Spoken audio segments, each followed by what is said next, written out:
Amazing. Hello, everyone. Welcome to yet another nonsensical webinar. Thank you so much for joining us.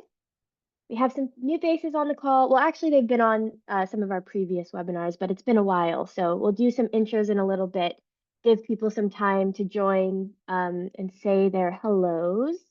I think I've already set up the chat so everybody can chat to everyone. So if you are joining, please say a little hello in the chat. Make sure that that's working while we wait a little bit. We'll do a bit of housekeeping at the beginning, and we will then go into the main chunk of what this webinar is all about, which is how to create TikTok ads that convert. So we want to make sure that everything we do is working. We have Matt and Sam on the call. As I mentioned, for those who might just be joining in, they've been on a couple of webinars previously, but I think it's always worth doing a bit of an intro. So, Matt, do you want to go first? Introduce yourself to the group. Yes, I would love to. First, thanks for having me back. I'm really excited to be here. So I'm Matt. I'm the paid creative manager at Nonsensical, which is really interesting because last time I was on one of these, I was in a completely different role. So my role basically involves coming up with all the new and exciting different ways that we can present ads to audience for all sorts of different campaigns. So I have a really fun job of basically coming up with an idea and being like, how can we turn this to get our goal? So I have so much fun every day coming up with all sorts of different concepts for all sorts of different clients and brands and businesses. And it is a lot of fun. And I'm excited to present some of this later on. So that's me. Absolutely. So you can see why he's on the call because it's exactly what he does on a day-to-day basis. So we have the experts here. Sam, do you want to do a quick intro to yourself as well? I think I'm the Chief Content Officer at Nonsensical, one of the co-founders here. My role, basically everything we do with a brand, I look at it to make sure it's going to actually work and get them the right impact on the platform. I've got a lot of background in conversion-based advertising, if that's the word, I think it is, more direct response advertising. Used to be head of digital with a UK insurance company, serving ads across Facebook and Google and all this type of stuff. So I look at ads to just go, is this going to convert? Does it work for a brand? Is it actually going to get someone to scroll stop on TikTok? And basically, that's what I do. I also live off in Berlin. I've got a tiny sausage dog. He's in the other room whining a little bit. So if I look around, that's why. But lovely to meet everybody. Amazing. Well, thank you guys. And just a quick intro to myself, if anyone is new here. I am Melina. I'm the head of partnerships at Nonsensical, and we try and bring these webinars to you at least once a month. Looking to do some more things in the future, potentially in person. So just keep an eye out. If you're not already following us on LinkedIn, that's where we do all of our announcements. But I will say, alongside the people that you can see, we also have Christina, who is in the background. She'll be sending some links where relevant throughout. She'll also be just kind of moderating any of the questions and comments. So please, just if you see anything come from her, just know that it's from our team. And if you haven't already, just say a little hello in the chat so we know who's here with us. And one last announcement from me. This is being recorded and it will be sent out to everybody who is on the webinar today. So if you have to hop off a little early, don't worry, you'll be getting a copy and feel free to share wherever you like. So without further ado, I'm going to share my screen because we do have a bit of a presentation to walk through, because I think with ads specifically, it's probably better suited to show you what they could look like, how you can kind of bring some of these concepts to life. So we're talking about how to get ads to convert on TikTok, and who better to do that from our team today. I'll hand over and we'll be asking questions throughout. Please do not hesitate to ask questions in the chat and we'll try and answer all of them as we go through.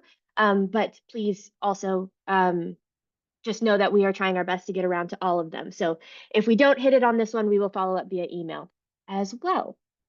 Handing over to Sam. Hello. So basically, what I want to talk about, and Matt as well, we're basically going to be going through a number of different things today. The first things are what we optimize for on TikTok when it comes to ads that convert. Next slide, please. Sorry, Melina. So we're going to be looking basically at 3 particular areas that you can optimize for. Thank you very much. And then we're also going to look at 6 things that you can do to your ads to make sure they're actually going to be working. And then Matt's also going to run through as well some great examples on here. But when I think about TikTok and I'm presuming the majority of you here are also people who use TikTok day to day when you're on there. But if you are going like this and you've got your finger on the trigger on a TikTok, so to speak, if you are literally going through like this and you suddenly see something that looks like an ad that comes through, what do? You probably just go, fuck off. I don't want to watch this. I'm just going to keep on scrolling through, right? So before we do anything as marketers, we need to think, how can we optimize for attention on the platform to get people to take their finger off the TikTok trigger? Thank you very much. One more, please, Melina.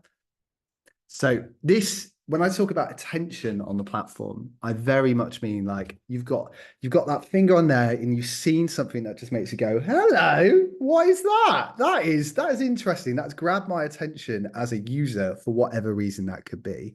And this is an ad we did for Go Compare. And I think it's a great example of an attention grabbing ad for a variety of different reasons. It's got a clear literal title at the top, which just says, have you ever had a claim on insurance? Which might grab your attention if you have any sort of interest in insurance at all. But it's also got a person called Dot on the right-hand side in this big old green outfit. And it then does a pan zoom into their face. And you can see the Go Compare man on the left as well. It's littered with things that grab your attention straight away. So as marketers, this is a big thing for us to just think about when we're creating anything. How do we grab attention, particularly in the first few seconds? And we're going to look at that a little bit later in a bit more depth. Like there's 94 minutes is the average time people spend on TikTok. What are you going to be doing with an ad that makes you grab your attention? This doesn't solve any conversion problems yet. This is the first step as a brand, what we have. So we've got that attention piece. That's the first thing that we think about. The second one then is about memorability. So how many times have you watched an ad and you watched it all and you go at the end, oh, that was a cool ad. I don't remember what the brand was. I don't remember what the product was. And maybe that is immediately after the ad itself. And then after a week later, you might be like, what was that brand that I remember seeing it? I have no idea. I can't remember at all. So whatever we do with creative here, if it can be the most attention grabbing thing in the world, we've got to make sure from a conversion perspective that we are creating something that's memorable for a user when it comes to the brand / product as well. So we want to make sure that we're showcasing the brand within the first 5 seconds, that we're showing something in there, that there is just a level of memorability within this. And we're going to talk about this in a bit more depth a bit later. But HiSmile, they're a great example. You've probably seen them on TikTok before. Every piece of creative they do is like littered with this HiSmile stuff on there. You can't watch that and not go, HiSmile, HiSmile, HiSmile. They are these like whitening things that people use on TikTok. It's absolutely crazy, but they constantly show the brand. They talk about it. Is wild, right? But you remember the brand. What you don't want to have is a piece of creative that makes you suddenly search for like viral something, viral product. That's fine. But then if they search on Google viral product for something, they've forgotten the brand, you're going to lose that conversion down the line. So memorability, big thing. And then the final one with this is just how you make it effective. Again, you can create something that is probably one of the most awesome ads in the world that drove loads of engagement, great watch time. But if it didn't make somebody buy, if it didn't make somebody do something there and then, how useful really was it if its objective was about conversion? So you need to be thinking about things like the pain points your product or service is doing, what value you're giving, but ultimately as well, at the very end of that video, what are you telling someone that they need to do? Are you giving them an offer? Are you providing some sort of purchase link? Is there a particular thing, a code or something like that? There's various things you can do within TikTok that are really unique and cool. But those are the 3 big things that we think about with any creative when we're reviewing them. Does it grab attention? Does it make it memorable for that particular brand or product? And is it actually going to be effective? That's the start point before we do anything on TikTok.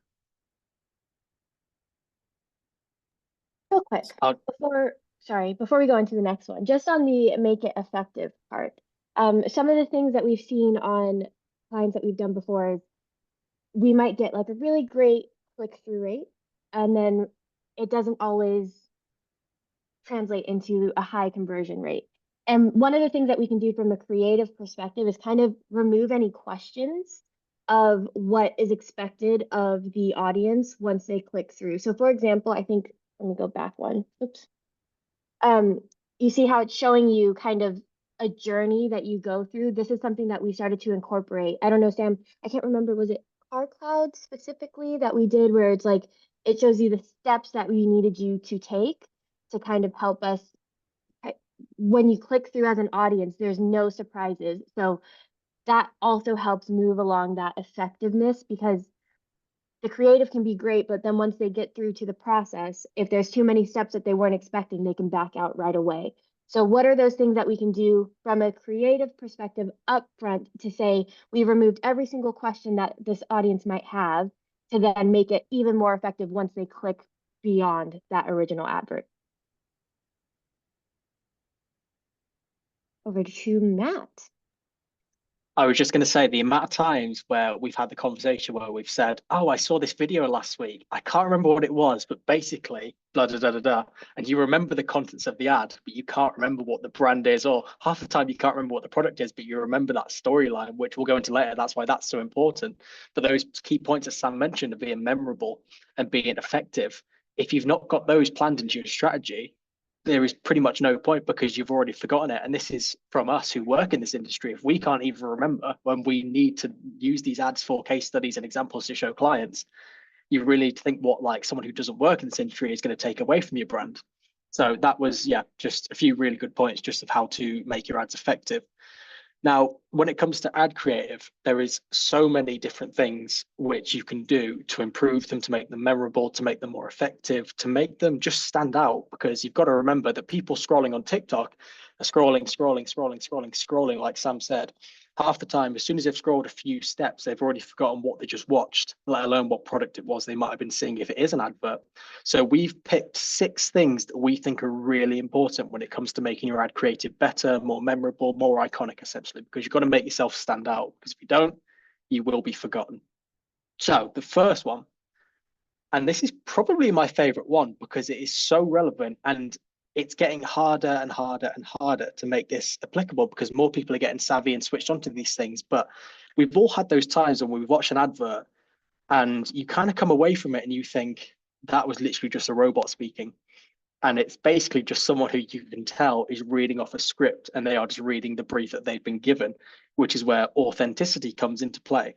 Because if you're not authentic, people can tell straight away and they just know that they are just being paid to say this. It does not mean anything.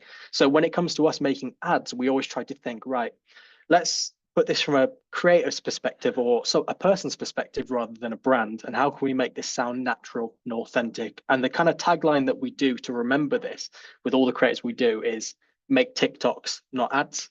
Because when you make a TikTok is there to entertain and provide value to your audience. Whereas when you make an advert, it is purely to sell or convert or direct to a website. So you've got to think, how can I make this TikTok actually be a TikTok rather than be something just to immediately throw in someone's face and throw a brand in their face? You've got to make it effective. You've got to be a human.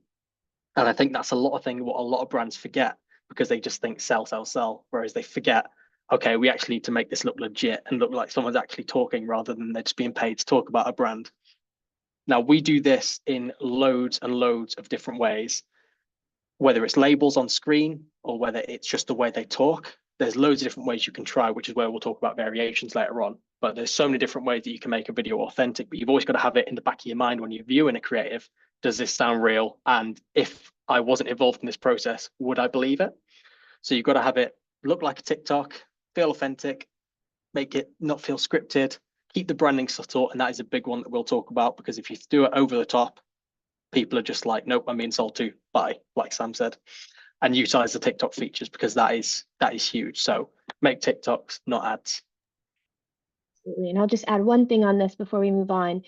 Some of I think it's becoming less and less frequent, but we still see it happen occasionally where somebody or a brand will repurpose a piece of content from another platform or they'll chop down a TV advert and put it on there. And then they're wondering, why didn't it convert? And authenticity, like Matt said before, is making it look like a TikTok. So if it wasn't made for the platform, it's not going to be authentic to the platform. So just one to consider. There is something in repurposing content. It's just doing it with that TikTok lens rather than just trying to make something that's not fit for purpose work on the platform. Yeah, I'd probably also add as well. It's like I think this is a real tricky thing as a marketer to try and make an ad feel authentic when you're writing a script, right? Like, I'm going to make this script and I'm going to pretend I'm a Gen Z person and I'm going to sit there and I might not necessarily be Gen Z, or I'm going to try and sell to millennial and I'm going to write this out. That is why whatever creator you're working with, who is going to be matching up your kind of authenticity piece, make sure that you speak to them about the language that they're going to actually be conveying when it comes down to it.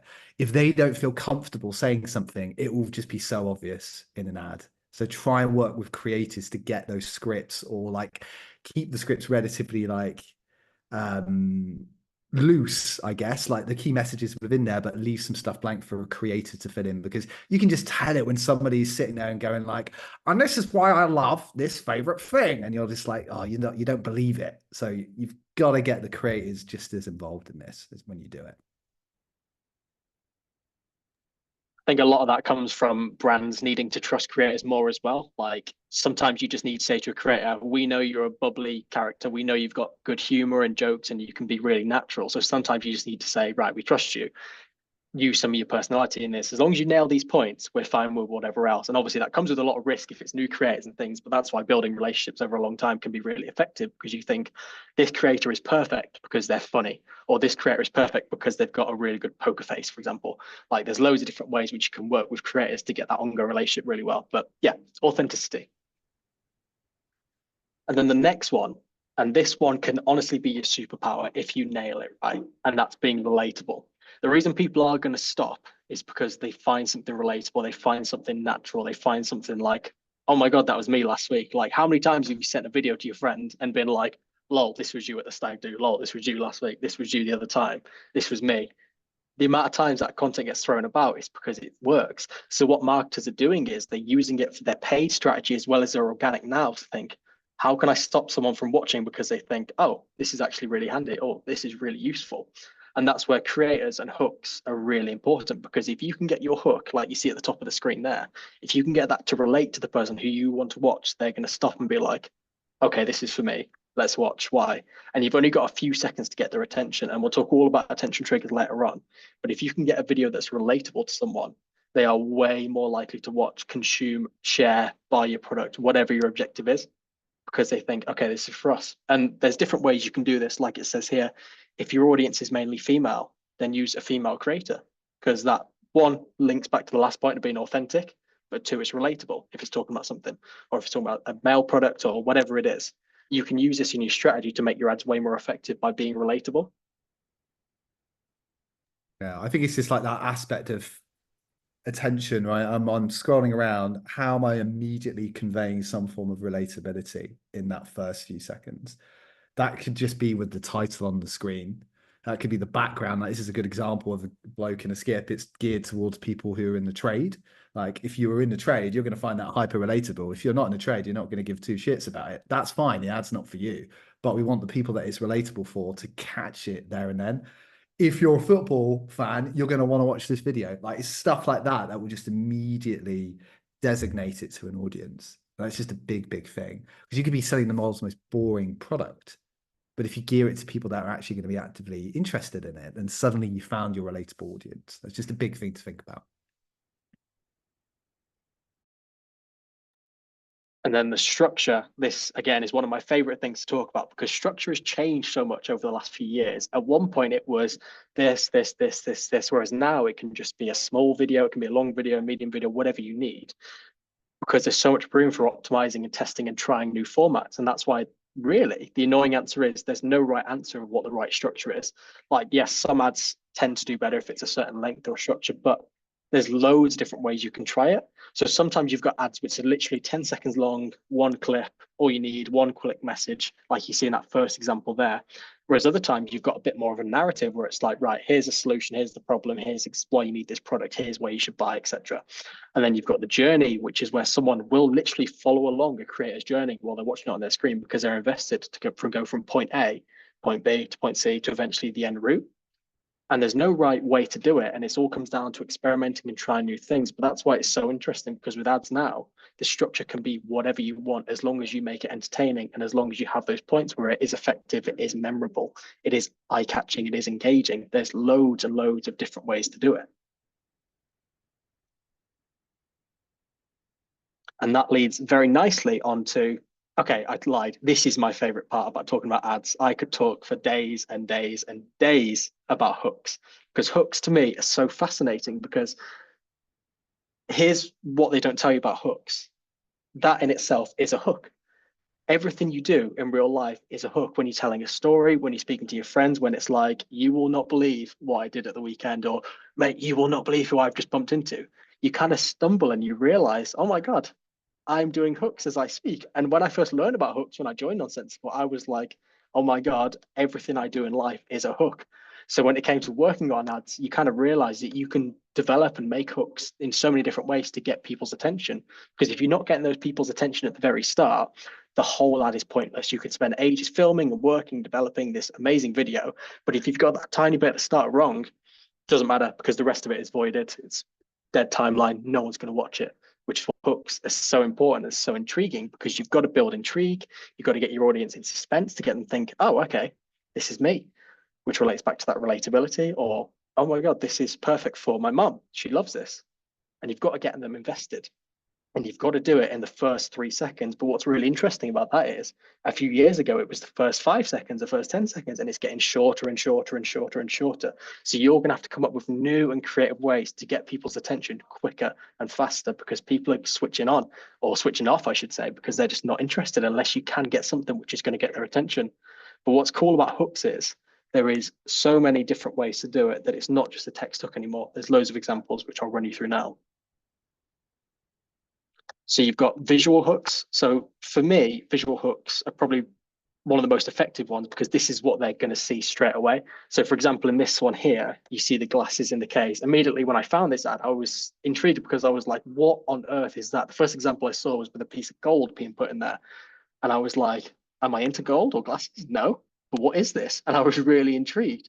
And you find out on ads, people do it in so many different ways, because they want to capture people's attention. Even if it's not designed for people like me to watch it or you to watch it, you can still use hooks to get everyone's attention. And that's why the visual hook is so effective, because if you show something colorful, if you show something which just looks immediately different to the last video, because it relates back to that point that people are constantly scrolling. So what makes yours look different?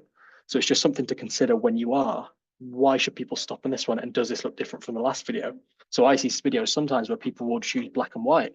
And traditionally you think that's probably quite dull, but in reality it's not, because like, how many people post TikToks in black and white? And it really got me thinking. I was like, none. That's actually quite creative, but it's such a simple way to do it. So that's visual hooks. Verbal hooks, again, this can be talking.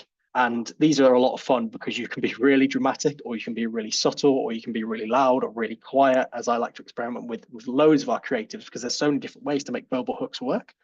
Whether it's you screaming at the top of your lungs, like, oh my God, you need to check this out, or like, do not buy this product. There is 1,000,001 ways where you can make verbal hooks interesting. Same with text hooks. Text hooks are huge, because they are essentially another way to get people to stop scrolling. Put them on the screen and big writing at the top, or small writing down there, or have them all over the screen. There's loads of different ways to have different text hooks. This is a secondary way, and you've got to remember, a lot of people do scroll without sound. As crazy as that sounds, there is a mad statistic for Facebook in particular where people do scroll without sound on. So without that text hook, you've already lost a huge percentage of your audience, because they're like, no sound, no issues. I watched one of my friend's videos earlier, and he realized he added a sound effect on, which I didn't hear because I didn't have any sound on. And I was like, oh my God, I work in this industry. I didn't notice a big mistake in my friend's video, because I am also that person. And then sound exactly the same for the people that do scroll with sound, which is a lot of people on TikTok, because that's the whole reason we're on the app. You can use sound in so many different ways. So some creative ways I've seen recently, people using the AirPod dying noise, which is so subtle but so effective, because I was like, oh my God. And I wasn't even wearing AirPods, but I thought it was me. And I was like, damn, they got me. And people use it all the time with like bangs and loud noises and explosions and doors closing and knocks. And knocks is another one. If you hear that, I thought, it's not, it's the video. And there are so many different creative ways to talk about hooks. So this is why I talk about hooks forever, because there's 1,000,001 ways that you can make a hook interesting and get people to stop scrolling. I'll probably add into that as well. Like, I mean, it's the biggest thing you can focus on with any ad, right? Like, if you're going to spend 90% of your time looking at a script or something like that, focus your time on hooks. Search ads have just come out in America, and they're going to be launching very, very soon, and they are entirely visual, right? If you search on TikTok and you see a video, your hook, which is going to be the first thing people sees, is going to be with zero sound. If it doesn't make any sense without any sound, as in like a tiny video, things like that, it's never going to get clicked on. So now you really need to think visually on your video, is it going to even like grab people's attention in a search feed as well as on the For You page as well? So massive. Make sure it works without sound. And here is just a bunch of text examples of hooks, and there is a million loads of different examples of hooks. So here's a good one if you want to take a screenshot, but we all send this out afterwards. But hooks are effective for shopping products, for TikTok Shop, for conversions, for website visitors, everything. Hooks are crucial, and like, do not underestimate them, and do not spend any time on the rest of your video if your hook is rubbish. Like Sam said, you need to get that right. And then the messaging. It's sorry, I lost my words there. Without the messaging, there is no point in the rest of the ad. It's just like the hook. Once you've got the hook right, you move on to your messaging, because this is where you're really going to tell the story of your product. A lot of the time, ads are made up of a simple process, which is like problem, solution, call to action, repeat. Use your product to tell someone why they need to buy this, why they need it in their lives, and why it's effective. And this is where this comes in really handy, because without this, there is no point in the ad. You essentially have so many X amount of seconds to tell your product, to sell your product to someone. And this is why you need to tell them why it's relatable, why they need it, what solution it's going to solve for them. You could talk for a million times about why this is so effective, but the messaging, if you get that wrong, there is no point in your ad. Definitely. And I think with this one, you might need to be maybe not selective, but do not try and fill it with all of the brand jargon, like all of what you hold really dear as a brand. Make it really specific to who you're speaking to. So I think one of the things that we've run into before, it's like we've worked with brands or some of our partners where they want to make sure it's like, oh, well, this is really important. This is really important too. And they try and include it all into one video. Whereas if we're speaking to a really niche audience, we only need to speak about those things that are specific and relatable to them. There are some other things that they can figure out along the way. If we drive them to a website, they can learn a little bit more. But within that ad, we don't want to overcomplicate it. Just speak directly to what that problem is or what that specific audience that we're targeting will actually find useful or entertaining to keep them along that journey. Yeah, I think you've got to think brands, and I mean, everybody's guilty of it, right? When you create any sort of content, doesn't even matter if you're a brand or a content creator, you kind of immediately assume everyone's going to sit and watch your whole video, right? You're just like, everyone's going to sit and watch this to the end, my great minute-long video that I've created. But the average watch time is so low on the majority of videos. And to keep somebody's attention, which Matt will talk about in a minute, throughout that is quite tricky. Your messaging really, really needs to be quite simple. Right? If you've got one video and it's between 20 to 30 seconds long, because that is at the moment generally the architectural best time for conversion. If you've only got one thing that somebody's going to take away in that and try and remember the brand, what is it? What is that one thing? If you try and get them to take away 5 things, they're going to forget everything. So you've got to think very carefully. If I'm going to have one thing somebody's going to take away from this, what is it going to be? And remember, you've got other formats to play with. One ad is just part of the puzzle with what you are showing to different users. If you want a different ad to kind of come up with a different problem and a solution, or to talk about a different benefit of your product or your brand, then that can be a different place to do it. Don't try and do everything all in one thing. I think we're all really guilty of going like, oh, I've got so many product benefits, I need to get them all in. People just can't handle it. We're really, really confused creatures who need to be told things super simply. Like if you put too much at people, they just get all confused and it all goes over their head. So keep it simple.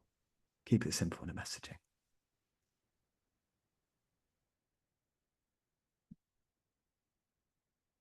Nice. Sorry, I locked my laptop by mistake. That was my fault. I just wanted to talk briefly just about using your problem, because a lot of people, when they say, I need to make ads for my product, I say, okay. And they're like, what can I do it about? And it's like, well, you tell me why is your product effective? Why does it work? What is it? And they say, I don't know. So the kind of way we work around this is we say, right, let's think of some problems that your product solves, and let's give the audience a reason why they need it. So the way we do this is we look at the perks and kind of work backwards. So we reverse engineer it essentially.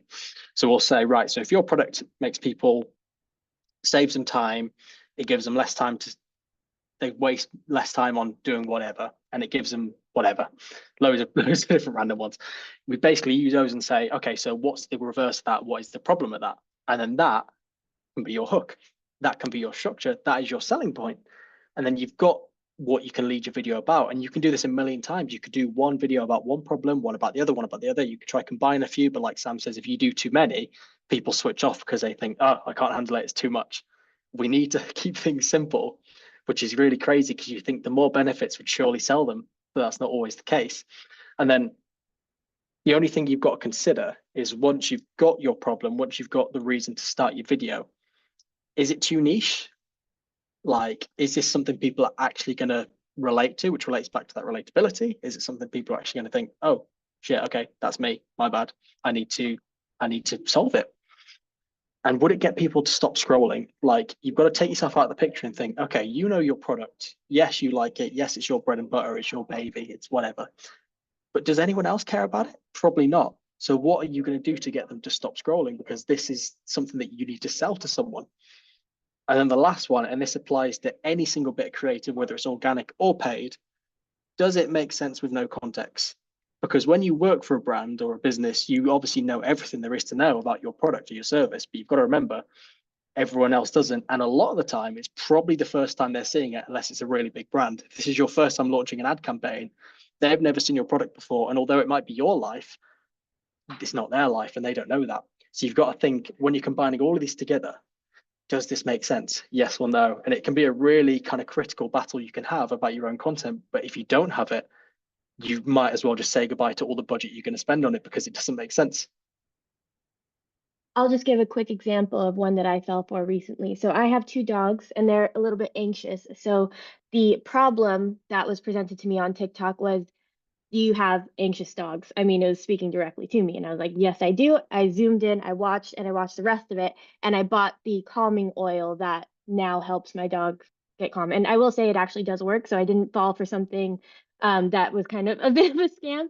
But Yeah, Melina, yeah. no, it works. They're calm. I mean, you don't hear them barking now, do you? So, that's just one of the ways you have to think of each problem that it could speak to and how you present that, make it as almost direct and simple as possible. I'm kind of repeating some of the things that we've said, but that is exactly what worked for me, and that's just one example. I've bought quite a lot from TikTok, unfortunately, for my wallet, but it's because it is presented in such a way that speaks directly to me. So really understanding your audience is going to be key when you're dissecting the messaging that you should be putting forward, as well as the problem that you're leading with. But I'm just interested to see if you have any examples like the one I did, if you can pop those in the chat so we can all learn together on what potentially got you to buy from TikTok. Okay. And then attention triggers, I think, are really, really left off the table a lot of time with brands, and you need to think quite closely about this. Like, I get asked all the time, what is the ideal length for a TikTok ad or any ad in general, right? There isn't actually a specific length at like 25 seconds, 30 seconds. There are ads that we've done that have been about a minute long directly and have converted amazing. We've had an ad that was like 6 seconds long and had amazing conversion. TikTok say around 20 to 30 seconds. But the biggest thing is, does it hold your attention the whole time? Did anyone remember the Hilton 10-minute TikTok that was released? I feel like this is old school TikTok now. It was only like 2 years ago, I think, but it was a 10-minute TikTok and it was littered with things called attention triggers throughout there. Now, attention trigger is basically like you're watching a video and you can feel yourself getting bored and then something zaps you back in. Right? It just keeps your attention from that. And TikTok outlined 6 things about what this could be. This could be just text coming on the screen. This is a great example on the left. It's got text there. It's also got someone going under the text. It's got text just appearing. What you need to remember is, don't just put text in the same place, in the same font, in the same size, in one place on a video the whole time. How can you use the text to basically drag people around like this? whilst maintaining attention. You don't want it to be like some sort of Gen Z wild like acid trip. It needs to actually keep your attention. But think about where text can be used selectively to bring your attention within it. Emojis are actually a really fantastic attention trigger. They draw the eye away from text as well, like a little thumbs up, like a little like thing like this, or some celebration things. It makes people go, "Oh, what's that? That's interesting," and it grabs their attention. Brands itself also grabs the attention. Remember, we want that memorability piece. So where are you dropping it in if it feels like somebody's attention is dropping off? Transition. This is like old school TikTok 101. Like, what are you doing suddenly that you can weave into a transition rather than just having somebody sitting there the whole time talking? Maybe they do a fun transition. Maybe the product goes into the screen and comes off. It keeps your attention from out there. Movement as well. We showed this example earlier, but like pan zooms coming off, something running on the screen, chucking something away. Like, again, it keeps your attention. And then music as well. I review a lot of content, and probably one of my first things I always say is that music sounds like I'm sitting in an elevator, or like that's a jazz radio I'm listening to. I need it to keep my attention for out there. So that doesn't mean using like drum and bass the whole time. It just means something that keeps the beat and feels like it matches it. And that could be a beat change as well. It could be a piece of sound that drops in, but what does it do that keeps your attention the whole time?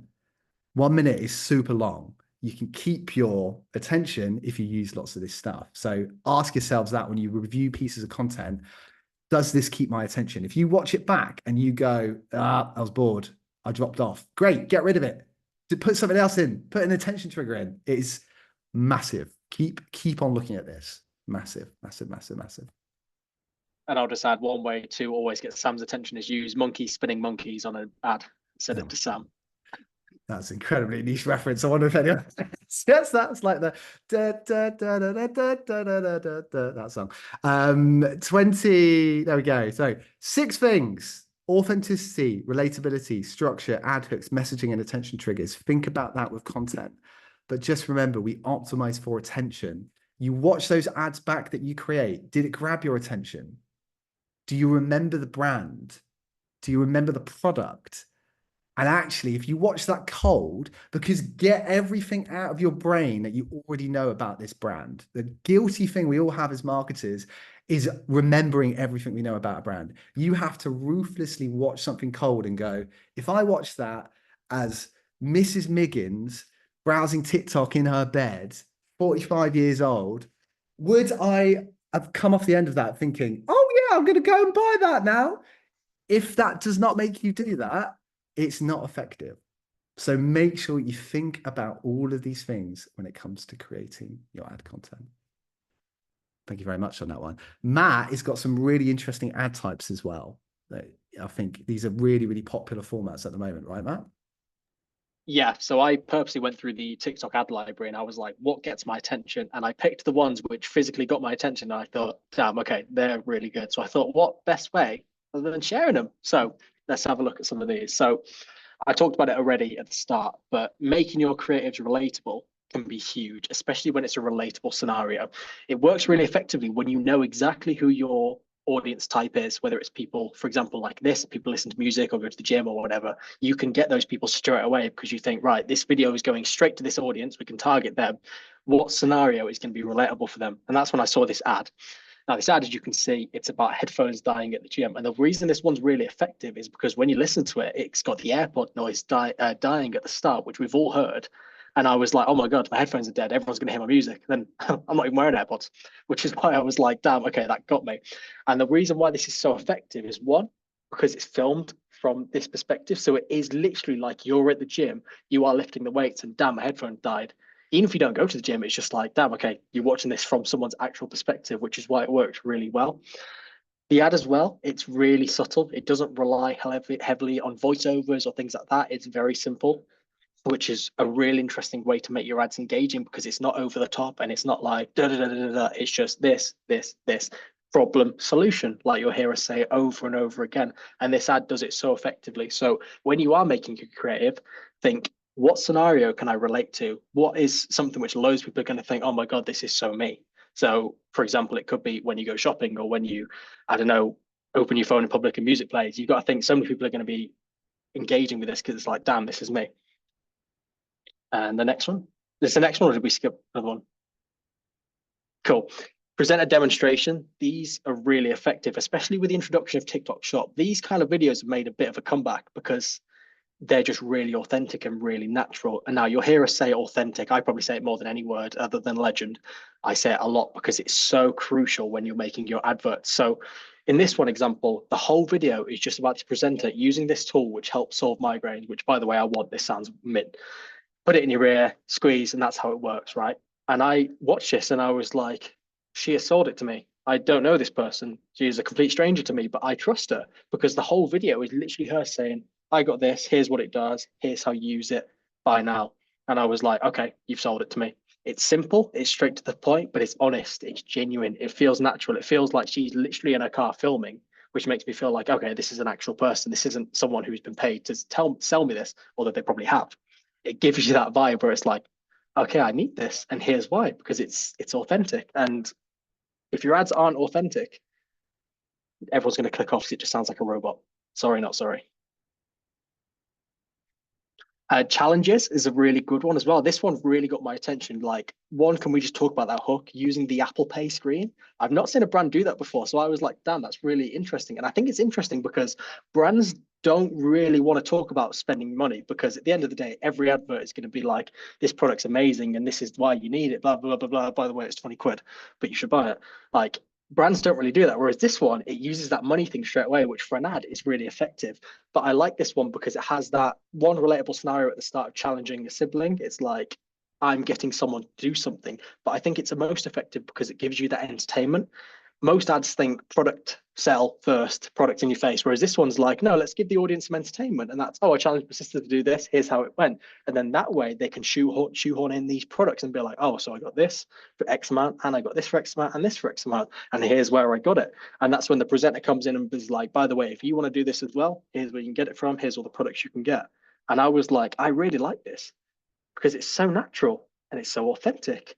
And it just shows that really style that you'd kind of see on an organic video. And that's where a lot of brands are doing really well now. They're making their videos look organic. So you don't even realize it's an ad half the time. And I want that Squidward, by the way. So that'll be my next purchase. And then aesthetic. You are going to see so many videos like this now because they're nice to look at. I can't say I'm into nails, but when I watch this, I think, damn, I reckon I could rock these because they look so nice. And that's what lots of ads are doing now. They're making their visuals look really nice. And I think this one in particular works well because they don't just show you one design and they're like, there you go. This one is one design, then another, then another, then another. So even if you don't like the first one, the chances are by the end, when you've seen 6 to 8 to 10, whatever designs, you're probably going to like one of them and think, that's really nice. But this one's also effective because it has that product demonstration. And that's what a lot of brands miss. They don't actually show you why a product works or how it works. They just show you, here's a product, here's the end result. Whereas this one's like, here's how you do it, here's this, and they show every step of the process. So it's kind of like a tutorial. And what are tutorials? They're valuable. They give the audience something rather than just trying to sell them something. So this one, I found really effective. And I think using that design and making your ads look nice, again, it's going to make them stand out so much better against all the other ads that you see on your timeline. Yeah, and another reason why I like this is because they use a voiceover, which you can't hear, but you can see it in the text to also kind of address that problem solution. So at the start, it says like, I can change my nails every week. And it's that visual tie-in with like it's showing how simple it is, but also using that voiceover and the script, or I guess however they scripted it to kind of show you just how quickly it can be done. So where you're able to kind of show the simplicity of a process as well as like kind of speak through it, I think it just makes it even more effective.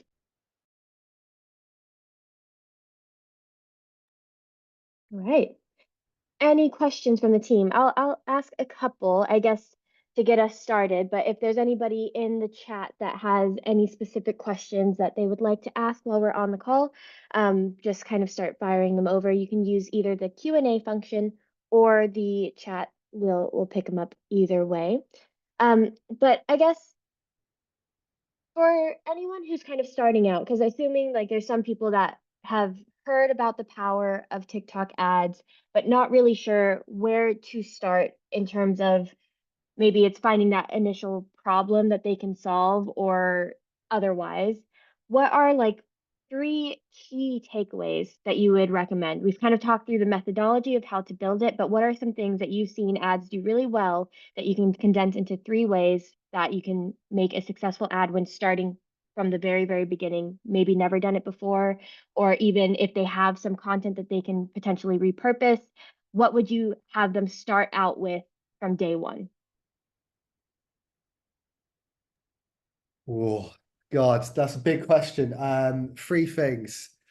Can I say 6 things? We already put 6 things up there. But I think if you're being really like, if you're just starting out and your budgets are limited, right, and you don't really know where you're going, keep it super, super simple. And we talked about that before. Like, find one problem and one solution that your brand does well, better than anything that you can test. And then think about what content you already have that you could repurpose quite easily. If you're a good brand that have, not necessarily a good or bad brand, but if you're a brand that have got lots of content that you've taken, the simplest format you could use is your existing footage with a voiceover over the top. Like, that's really, really simple just to get out there and test. And then just think very, very carefully about what offer or something you're going to be putting on that particular piece of ad creative that is going to make it effective. And then go back to all the things that we said: attention, memorability, and effectiveness. Did it do all of those things all the way through there? But if I was going to distill it down to 3 things: simplicity, repurpose with something simple, narration, put some sort of offer on there, and then give it a try. See how it does. See what happens. I would also just add to look for some inspiration as well. So I just popped in the channel, there's a link to the ads library, and you can kind of sort through them by category or industry, and you can see what those top performers are. So if you're really starting from scratch and you have no idea where to go from there, you, there are resources that are free that you can look at and just to kind of get those creative juices kind of flowing. So we've shown you how to structure it. We've shown you some of the more important things to consider when you're creating it, but if you want to even take it a step back, you can start to filter. It's like, okay, I'm in the pet supplement category, like the one that I mentioned, and you can literally go into that link that I showed you and start to filter down and say, these are performing really, really well. So I think looking elsewhere, kind of taking some inspiration from even just organic videos that you're seeing capture your attention and make you watch all the way through, like use the platform for the inspiration that it is, because ultimately any piece of content that you watch, you can learn something from and potentially inject it into the ads that you're creating. Yeah, and think about AI as well. The creative AI that you have on TikTok as well in that creative center. Like, you can ask it questions and ask it for ideas, and it will give you hooks, it will give you problems, it will give you solutions. Like, use that if you're starting from a position of zero. Absolutely. Absolutely. Because we know like sometimes starting with a blank canvas can be a little bit intimidating. So know that there are resources out there that you can definitely use. And then also just, we kind of touched on it before, like using a voiceover to kind of inject some new life into some existing content. Is there any other ways that you could potentially repurpose something that you might have done for organic or otherwise to make this, to kind of try different variations potentially for ads that you might recommend for the people on the call? I think that in itself, just try new hooks for one. I think that's one I always suggest to people. Like, if you've already got a bit of content that kind of tells your story, it tells the narrative, just think sometimes it can just be those first few seconds that need tweaking, because that can kind of stay the same if it holds value still. But if you can change your start and think, right, okay, so what other audience can I target just by changing the start? And you can do that through so many different ways, by adding a voiceover, like Sam said already. But there's other even simpler ways than that. You could literally have text at the top of your screen that says, here's da da da da, do this if you're an X and blah blah blah blah, whatever.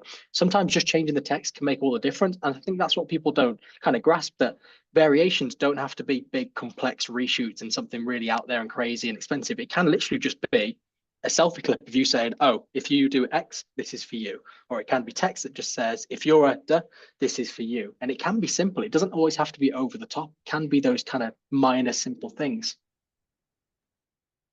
Absolutely. I mean, we do that on for a lot of the ads we create. We typically include variations as part of it because you never know what that hook is going to be that gets you the results that you want. So just kind of test and learn. And it doesn't, like Matt said, it doesn't mean that you need 3 different videos, just 3 different hooks or maybe 3 different call to actions, but the bulk of the video stays the same. So hopefully it's not adding too much more to your already, I'm sure, stretched schedule. So, but this is just a way that you can start to incorporate little bits of variations to see what is actually resonating. And if you, once you find that problem that seems to resonate really well, think of different ways that you can start to address it. And that's when you can start to kind of look at different styles that still speak to the same problem. But getting to that first point is going to be really important to see how you can drive the best results across the board.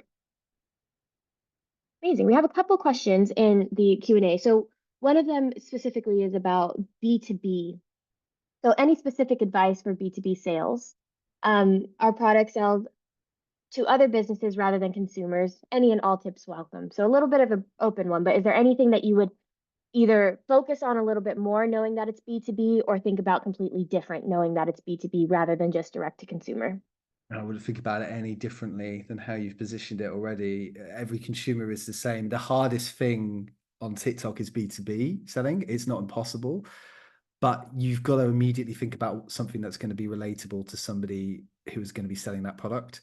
So let's take example, I don't know, if you are selling social media management to other businesses as an example, you need to think relentlessly about that hook that is going to capture somebody within a business already. And it might be, do you work in social media? Well, this is going to be the tool for you. Like, it's things like that you just need to think very, very careful of, because the hardest thing is targeting them with the targeting system that TikTok has. When it comes to B2B, you can't target people who work in industries like you can on Meta or LinkedIn. You have to go at more of an interest level stuff, which is quite tricky because people don't necessarily follow the businesses that they're in on TikTok. That might be too much of a busman's holiday, right? LinkedIn, it's a lot easier. I can target somebody working in its agency and they're a director or something like this. On TikTok, you basically have to speak to them. Like, you have to find the Melinas who are interested in, like, I've got an anxious dog. What is my problem that I want to solve straight up that a business owner or a business person in business is going to be interested in? So think really carefully about that relatability piece and the hook that you're going to bring people in for. Absolutely. I And think that just, oh, go ahead. sorry, I was just going to say, and don't be afraid to be a bit like bold as well with these hooks, because sometimes if you really want to get their attention, you have to be a bit out there and be like, your service sucks. Here's why. And you've got to kind of tell them what they're struggling with and what you can improve. And although it does sound like you sound like a bit of a knob saying it, sometimes you need to be. And that applies to any creative, because you've got to make yours stand out, because there's going to be 1,000,001 people saying your social media, so if you're into social, you need this, whatever. So what have they not heard? They've been given a bit of harsh reality that yours sucks. Here's why. Here's how we can fix it. And although it sounds brutal, sometimes you've just got to be the one to do it, because if you don't do it, someone else will, and they'll get the results. Definitely. And I think that kind of comes back to just the platform as a whole, the way that it grew in terms of it got really popular because people felt like it was more relatable than other platforms. They could go on there and see real people. So that still applies to B2B.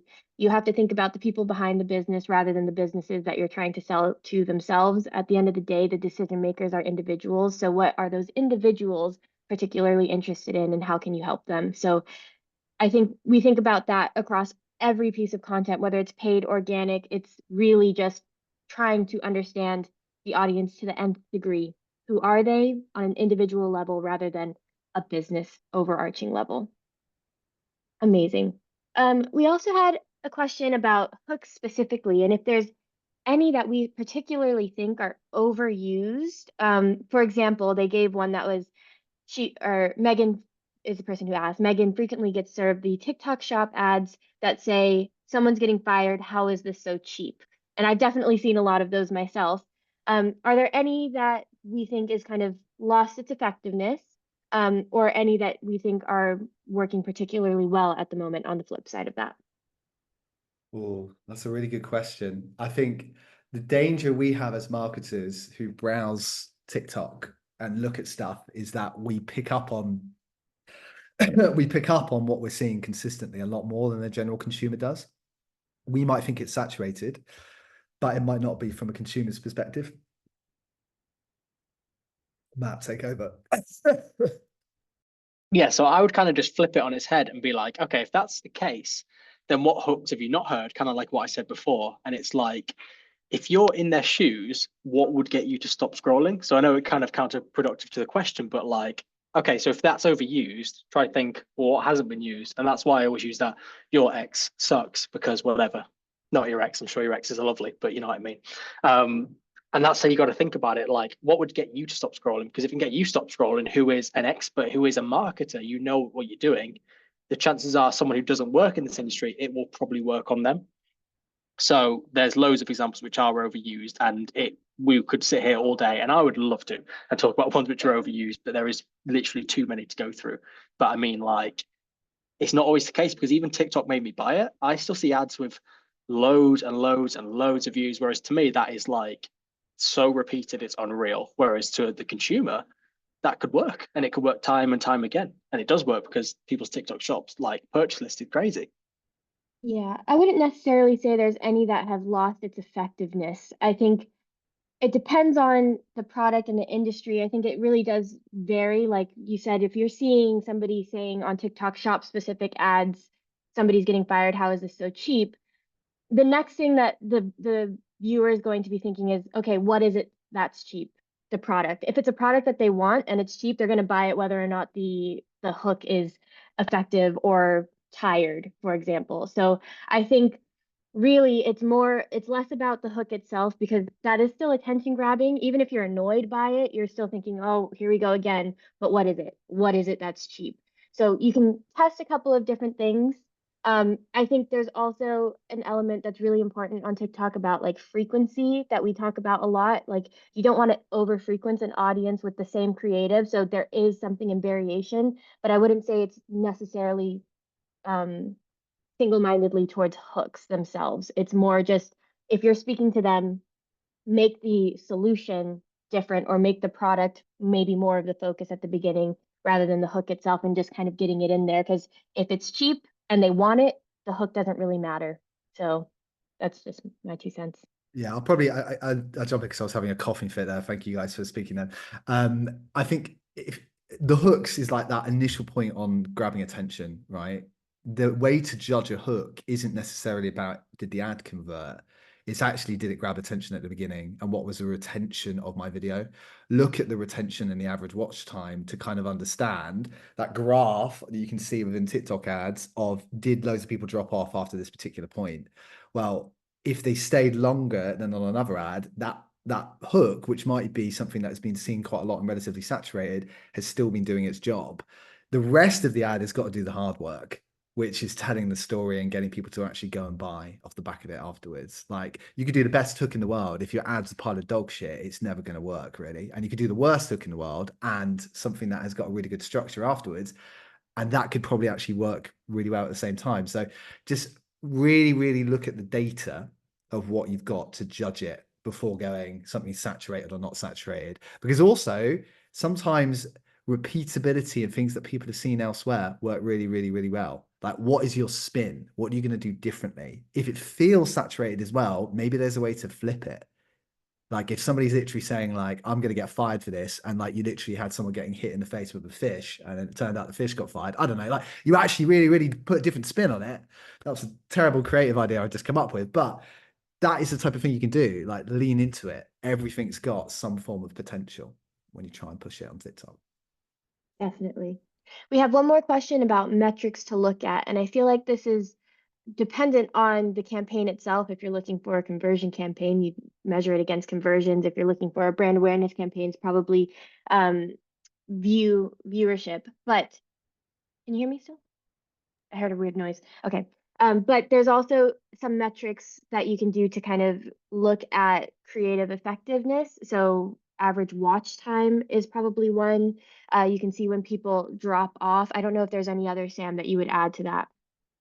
Yeah, I think metrics are really tricky depending on what you're selling, I would say. Like watch time and retention is really, really good just to look at, but you can have a terrible average watch time on an ad that drove really good conversion because actually you've only spoken to a really core group of people. I'd love to see the graph on, hey, have you got an anxious dog? then this product's for you, right? That is going to have a really, really good watch time with a very, very specific audience, the users who have anxious dogs. Everybody else is not going to be that interested in the video. And unfortunately, you can't target people who are just have got anxious dogs. So metrics can sometimes be misleading. You've got to be careful with what you're looking at, but do try and look at them to unpick where people are dropped off and all of this type of stuff. Ultimately, if it's conversion, look at what it's actually doing on the website. Is it driving a sale? Is it driving good ROAS on TikTok Shop? Like, what is it actually doing from a conversion perspective? That makes sense. Absolutely. Lovely. Well, that brings us to the hour. So thank you everyone for joining. We'll answer, sorry if we didn't get to your questions, but we will answer them as best as possible in the emails. We'll be sending out the webinar recording tomorrow, as well as a quick recap. Feel free to share that. But thank you everyone for joining us today. We hope you found it useful, and just keep an eye out for the next couple webinars coming down the line. Thank you. Thanks, everyone. Bye.